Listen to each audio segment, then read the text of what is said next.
15 rebounds. Yeah, just a tremendous performance, and you know, I'm just so proud of him because he, as you know, when he came in here his first 2 years, rebounding and him were not synonymous, but we continue to see people switch screens.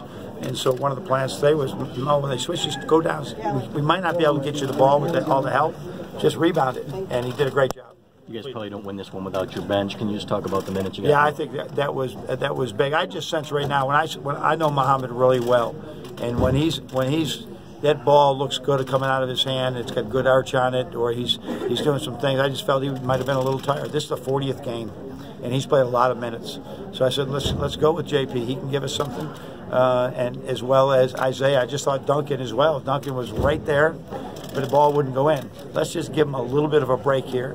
Who knows? We can make a little bit of a run, and then they'll be better than the last 5 minutes when we really need them. How about Jaron's minutes?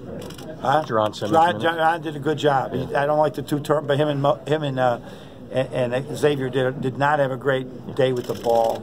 A couple of them are just careless, and you can't play that way. That Michigan basketball cannot win if we're careless with the basketball, and they're not happy about it. I'm not happy about it. I love them anyhow, and I can't wait to see them play on Monday night. That sounds good.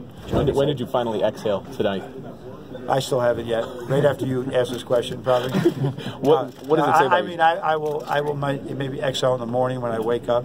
But it was just I said I knew we were going to be into this type of dogfight. This team, they're smaller than us at so many positions, so they're under you. They got great legs.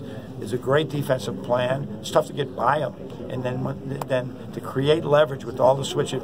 I just shook hands with number 24. I mean, he's not much bigger than me, and he's their center. It's really hard. They got a great plan. They used it well. We're fortunate to win. When did you know this team was capable of making a run like this, or did you know? No. I'm the wrong guy to ask this. So I don't think it all ahead. I just think about the day, and we're just trying to be a better team every day, and all of a sudden the days add up. It's just hard to believe we lost to Northwestern in early February, and now it's going to be April when we play again, and it's going to almost be 2 months. So, but we got to play better than we did tonight if we're going to beat either one of these teams. What was the discussion at halftime, down 7?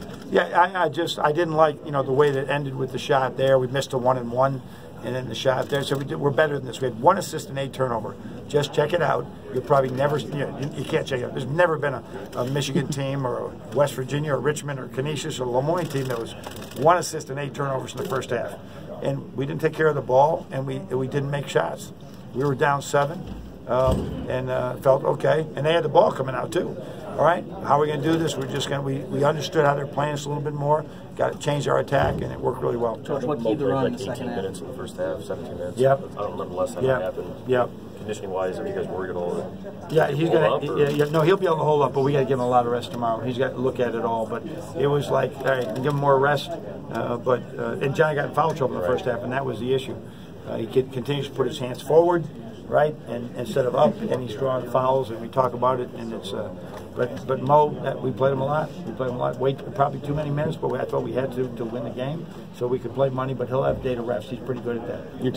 I think we'll be able to give him more minutes in either games because both of them will have better size. Right. They were mismatching John as much as they could. Your team's playing in the national championship game on Monday. How's that sound? It sounds great. We talk about, I don't talk about it a lot, but a lot of people talk about Monday night, and everybody knows what it is. It's Monday night. And so we're elated to be there.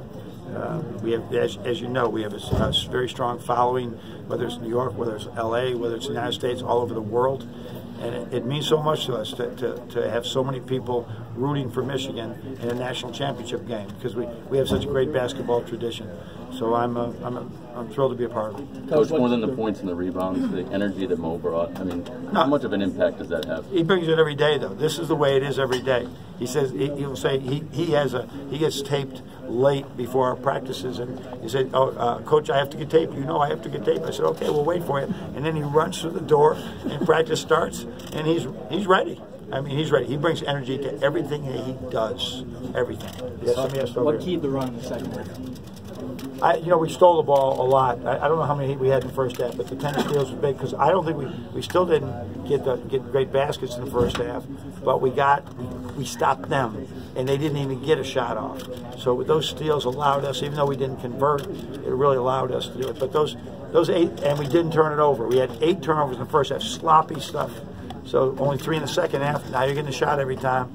The analytics is going to change the game. Coach, they didn't really have an answer for Charles at times. I mean, he figured out that football. He's really, when was the last, knock on wood, that you saw him walk, right? He's done a great job. He's working. This young man has been so good about just growing as a player.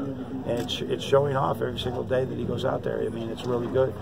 By opening a Final Four game, by hitting a 3 where they switched, and he knows what to do. You either jab at him and shoot it, or you jab at him and go and fake a shot and go by him. He did it, and all of a sudden we get score 3.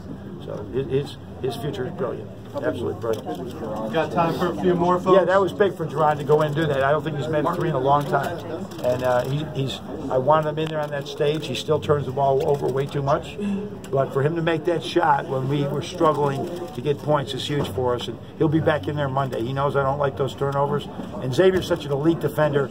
You know, it's like, all right, this kid Custer is like an incredible point guard, and I wanted Xavier in there to guard him once we got that lead. You always talk about water finding its level. Do you think you guys are due for a complete offensive game still?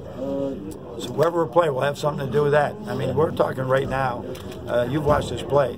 We're not like that we could just go and just school anybody. I mean, we got really good players, don't get me wrong, but every team that's playing right now is playing because they play great defense. So I just care about the scoreboard, not that we put on an offensive clinic. Take one more question. Mo was talking before. After last season, you heard people say couldn't play defense, couldn't play for him to come out, biggest stage of his career, and have all those rebounds like that, what does that say to you? No, it's his growth, and that's what I think we all forget when we're recruiting, and which players are there going to grow, or which one are going to transfer because they're not growing fast enough because they're probably not putting in the work. Mo puts in the work. His freshman year, we had to get him off the court over and over again. He'd have a flash, and then we'd say, what's going on? Gradually, he's growing, and he's growing. He'll misstep, but he grows. That's what good players do, and that's how the college teams wins, and that's also how guys have a great career after college. All right, thank you. Thanks everybody.